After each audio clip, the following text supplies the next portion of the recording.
Hello everybody, this is Gregor with How I Lost Over 100 Pounds and I've kept it up for 30 plus years, where there should be no hesitancy in your weight loss and in your weight maintenance. Today I'm going to talk about how losing weight is not hard and keeping your weight off isn't hard, but we make it hard. Now before I begin, if you need help with weight loss, contact me through the Clarity FM link found here in the episode notes. Also check out my books, which you can find on Amazon, my podcast, The Awakened Man, which is very health related and weight loss related. Also, my movie podcast, The Cinema Rag, which is not. You can find both of these on Apple and Spotify. And lastly, if you appreciate my content, there is a link for PayPal. All right, look, we know we are the most overweight we've ever been in human history. We know that the amount of money we spend on gym memberships at an all-time high, especially pre-COVID. But now that we've rebounded from that, it's pretty much back to normal. We know people spend tons of money on Jenny Craig and Weight Watchers and all the foods. Nothing's working. People are just as fat as they were before. But on one level, weight loss is not hard. We make it hard. We intuitively know how we're supposed to eat. This fake owl that keeps birds away intuitively knows how we're supposed to eat. So why aren't we eating that way? We all know alcohol is empty calories and we should limit it, aside from it being a class 1 carcinogen. It just wreaks havoc on our body. But people drink alcohol. We know that sugar is a class 1 carcinogen as well, and it leads to so many different diseases, all the metabolic syndrome diseases like type 2 diabetes, and it can lead to cancer, hypertension, cholesterol issues, just everything. But we eat tons of it. We choose to eat tons of it. We all know how we're supposed to eat. Eat a lot of clean fruits and vegetables, especially vegetables. Eat clean proteins. If you want to be a vegetarian, I have a video here on long-term vegetarianism is not necessarily a solution, especially for weight loss and weight management. Eat meats. Eat nutrient-dense fatty foods. Nuts, dark chocolate. But we know how to eat moderate sizes. Go to McDonald's in the 1960s, the regular burger was this. Now, of course, it's half pounds, right? The bigger the better, Texas size, all these things.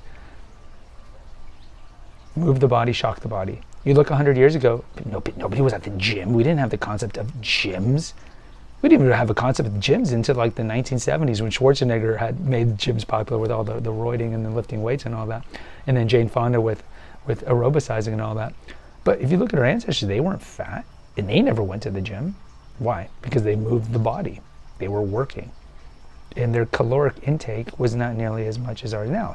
Now, some of that, of course, was big grocery and big food has made all these foods that are frankenfoods. They're fake foods. They're high caloric, low nutrient crap. The majority of the supermarket is that, right? So these foods, they've made them where it saturates the bliss point, the perfect ratio of fat, salty, and sweet. And so it's readily accessible, it's easy for us to eat, not to mention sodas and energy drinks and all these things that are really bad for us. But that's an excuse. 100 years ago, our ancestors were skinny. Now we're all fat. When are we going to take accountability for it? When are we going to take accountability and be like, you know what? I do drink too much alcohol. You know what? I do eat too much junk food. It's my fault that I'm overweight. When are we going to do that? So why is weight loss easy? Because we know how to do it. But why aren't we doing it? This goes to the crux. And what's the crux? We have a disordered relationship with food. It's the simplest thing, right? Why is it that people are alcohol dependent? Why is it hard, and you can post in the comments if you're one of these people, for you to just drink a glass of wine or beer, whatever it is, a couple times a week? One glass, like 3 servings a week. Some people can do that. The majority of Americans can't. The majority of Americans come home from work and they'll have 1 or 2 servings. And then on the weekends, they just drink it up. Why? They use alcohol to numb the pain. They have a disordered relationship with alcohol. And it's the same thing with food. Why is it that we're given a Texas-sized plate and we feel the need to eat it all? Or have 2 servings of ice cream or never-ending bags of chips and we can't stop? Yes, some of it is they put things in there that make the food taste really good, like MSG.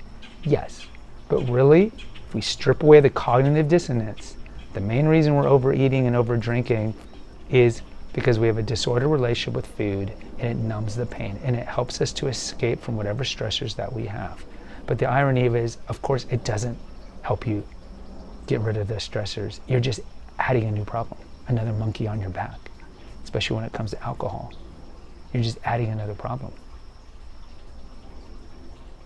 So we're not going to have long-term weight loss.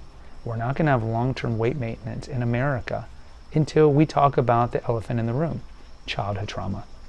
And until people are honest and say, I have a disordered relationship with food that was caused by childhood trauma, and I need to fix it.